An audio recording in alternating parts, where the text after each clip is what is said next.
কেউ এটি মেনে নিতে পারছে না। কেউ তার সন্তানকে স্কুলে দিয়ে গিয়েছিল, এখন পর্যন্ত সন্তানের আর কোনো খবর পাচ্ছেন না।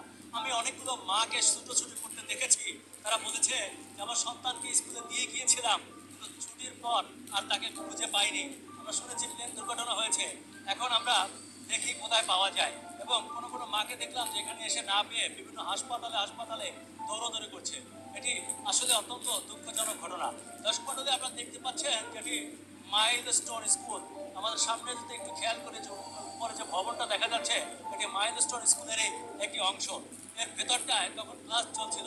দর্শক মণ্ডলী, আপনাদেরকে আরও জানিয়ে রাখি, এখানে সাধারণত স্কুল শাখা অর্থাৎ ক্লাস 1 থেকে ক্লাস 10 পর্যন্ত শিক্ষার্থীরা এখানে পড়াশোনা করে। আরও দুঃখজনক ঘটনা হচ্ছে যে ক্লাস 1 থেকে 5 পর্যন্ত যে ভবনে ক্লাস হয়, সেই ভবনেই এই বিজিআই F7 যুদ্ধ বিমানটি সজোরে দুপুর 1:06 আঘাত করে এবং মুহূর্তে দুমড়ে মুচড়ে যায়, সেখানে আগুন ধরে যায়। সেখানেই সাথে সাথে আমরা যত জানতে পেরেছি, পাইলট তৌকির হোসেন নিহত হয়েছেন। আপনাদেরকে দেখানোর চেষ্টা করি, আমার সাথে একজন প্রত্যক্ষদর্শী আছেন যিনি এখানে একটি স্থানীয় রেস্টুরেন্টে কাজ করেন।